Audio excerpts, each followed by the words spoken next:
David Aaron here on Democracy Now!, democracynow.org, The War and Peace Report. I'm Amy Goodman. Federal officials revealed a Georgia peanut plant knowingly shipped products contaminated with salmonella on a dozen occasions over the past 2 years.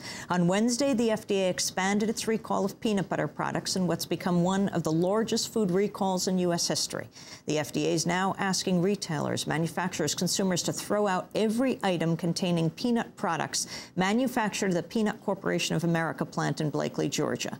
Salmonella poisoning has already killed at least 8 people, sickened more than 500, half of them children. More than 400 consumer products containing peanut butter have been pulled from the shelves, including Cliff Bars, ShopRite peanut butter crackers, Famous Amos cookies, and King Nut peanut butter. Peanut Corporation of America sells peanut products to institutions like schools, nursing homes, and to other companies, including Kellogg's, which turns the butter or paste into other products. The peanut scare raises new questions about the FDA's regulatory practices. The Washington Post reports prior to the salmonella outbreak, the FDA hadn't inspected the Georgia plant since 2001. In 2006, the agency contracted inspections to the Georgia Department of Agriculture, but last year, state officials failed to check for salmonella. Meanwhile, another story involving food safety has just come to light. A pair of new studies has revealed traces of toxic mercury can be found in many popular foods containing high fructose corn syrup. The sweeteners become a widely used substitute for sugar in processed foods, including many items marketed to children. Items found to contain mercury include Hershey's chocolate syrup, Smucker's strawberry jelly, Hunt's tomato ketchup, Coca-Cola Classic, Quaker oatmeal, To-Go, Nutri-Grain strawberry cereal bars. Mercury is considered toxic in all forms, particularly dangerous for children. We're joined now by 2 guests. Patty Levera joins us from Washington, Assistant Director of Food and Water Watch. She's been closely monitoring the peanut butter recall. Dr. David Wallinga has joined us from Minneapolis. He's the Director of Food and Health at the Institute for Agriculture and Trade Policy. Dr. Wallinga is co-author of the new studies on mercury levels in high fructose corn syrup food products. I want to start with Patty Levera in Washington. Talk about the magnitude of the peanut problem. Well, we've been struggling to get information from FDA and from this company about the magnitude, but what it shows is that there was really no presence of regulators in this plant for a very long time, and they're clearly a massive supplier to food service, to the processed food industry, and it's a really ubiquitous ingredient, so it's going to keep getting bigger for a while as they really kind of grapple with what was going on in this plant and the reach of this company. It seems like an enormous amount of product was coming out of this plant every day, and it really, they weren't doing what they were supposed to do in terms of safety. So is it whole peanuts, Patty, or is it does the salmonella contaminate when it's crushed, when it becomes paste or peanut butter? That's one of the things we were hoping they would know by now. So there's a lot of questions where with the raw peanuts coming into the plant with salmonella, but they roast them and they do things to them that should take care of it. Were they not doing those steps, or was the plant dirty and it got the product got recontaminated?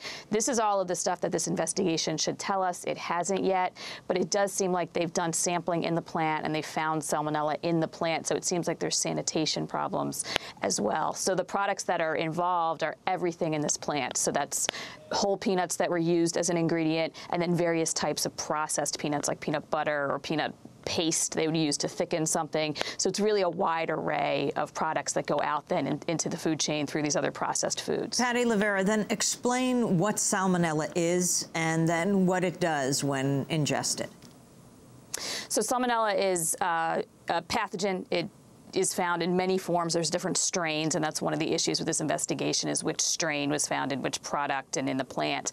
And it's often associated with animal production, and so that's a logical question. What do we know about the fields where these peanuts were grown? Were they being treated with animal waste from what kind of facility? We don't know any of that yet. And then also salmonella can be found in the environment. And so in previous peanut butter problems, they've found salmonella coming in through leaking roofs and things like that. And so it's really very present in the environment, but it's also considered an indication of how the sanitation of a plant is, how clean is it? How often are they doing cleanings? Are they keeping products, raw products separated from finished product? So it's really a good indicator of the processes in this plant, and clearly these processes weren't up to speed. And so when people are exposed to salmonella It's really a digestive system issue. People get diarrhea, they get very sick, and people that are vulnerable to diseases like children or older people or people with immune system problems are most at risk. David Wallinga, you're the Director of Food and Health at the Institute for Agriculture and Trade Policy in Minneapolis. Talk about this second part of a major health threat right now in this country. High fructose corn syrup in itself has problems when we're talking about issues like obesity, of course. Tell us what you found. Well, let me just lay a little context first for the two studies that came out. Really at the core of it is that there are large chemical plants, chlorine alkali plants worldwide that make a variety of chemicals, and many of them are used commonly in food production, including in the production of high fructose corn syrup and some other things. And the first study, which came out Monday, was a scientific study. It was in a peer-reviewed journal. And it talked about high fructose corn syrup samples that were collected when the lead author was at the FDA as a public servant, and then tested for total mercury. And lo and behold, what they found was about half of the 20 samples that were collected of the high fructose corn syrup had detectable mercury at varying levels.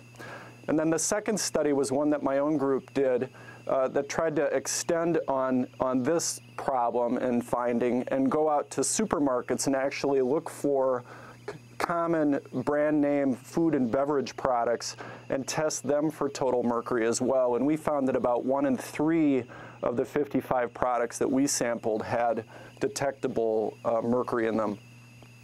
How does it happen? How does the mercury contaminate the corn syrup? Well, how it happens is like this. These huge chlorine plants, many of them continue to use a really outdated technology that's based on mercury cells. It's not the only technology they could use. It's only one of 3, but many still use it, despite the fact that we've known for a long time that they are big polluters of mercury into the environment. What was kind of an open secret in the industry, though, was that the food-grade chemicals that came out of these plants could also be contaminated with mercury. And so what these new studies shed the light on is the possibility that we're getting significant exposure to mercury through these contaminated food chemicals. What is the FDA doing about this? Well, unfortunately, you know, like the previous speaker said, the FDA's problems kind of speak for themselves. Their response this week was basically, we're dealing with salmonella. We don't have time to worry about high fructose corn syrup. I think it reflects a bigger problem, though, in that not only is the FDA kind of asleep at the switch, but they've probably been underinvested. In other words, society has just decided that public health investments to protect the food supply or to look for salmonella are not a good investment, and so we're suffering the consequences now, I think, from that lack of oversight and investment. And the use of high fructose corn syrup, I mean, a lot of people might say, what are you talking about? Sugar, right? Well, high fructose corn syrup is a sweetener, just like sugar or honey or molasses are sweeteners.